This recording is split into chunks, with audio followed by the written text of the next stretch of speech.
ఖలిస్తాన్ సానుభూతిపరుడు అమృత్పాల్ సింగ్ సంబంధించి రోజుకు కొత్త వీడియో వెలుగు చూస్తుంది. తాజాగా ఈ నెల 21వ తేదీన న్యూఢిల్లీలోని సింగ్ మాస్క్ ధరించి వెంట్రుకలు పూర్తిగా విప్పేసి తిరుగుతున్న దృశ్యాలు సీసీటీవీ ఫుటేజ్లో రికార్డ్ అయ్యాయి.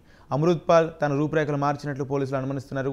ఇప్పటికీ పోలీసులు పెద్ద ఎత్తున సింగ్ కోసం గాలిస్తున్నారు. నేపాల్లో ఆచూకీ కనుగొన్నట్లు వార్తలు వచ్చాయి. అయితే అక్కడ ప్రభుత్వాన్ని అప్రమత్తం చేసి సింగ్ను ఇతర దేశాలకు పారిపోకుండా అదుపులోకి తీసుకోవాలని నేపాల్ ప్రభుత్వాన్ని భారత ప్రభుత్వం కోరింది.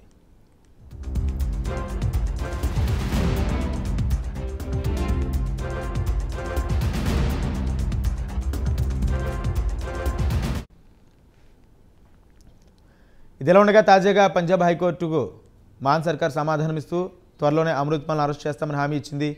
ఇప్పటివరకైతే అరెస్ట్ చేయలేదని ఇతర ఏజెన్సీల సహాయంతో అరెస్టుకు చేస్తామని కోర్టుకు తెలిపింది. కాగా సింగ్ మార్చి 18వ తేదీ నుంచి పోలీసుల చేతికి చిక్కకుండా తప్పించుకుని తిరుగుతున్నాడు. రాష్ట్ర పోలీసు యంత్రాంగం మొత్తం సింగ్ అరెస్టు కోసం రాష్ట్రమంతా అణువణువు గాలిస్తుంది.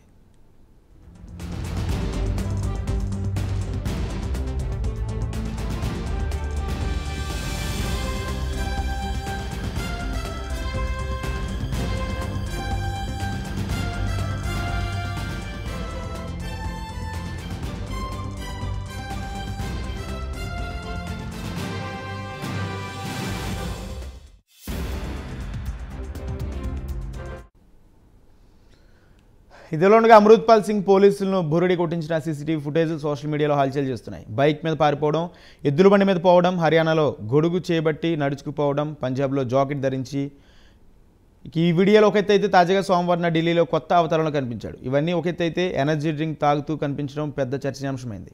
ఇది సీసీటీవీ ఫుటేజ్ కాకపోయినా ఆయన సహచరుడు పాపల్ ప్రీత్ ఇంటర్నెట్లో షేర్ చేసినట్లు భావిస్తున్నారు.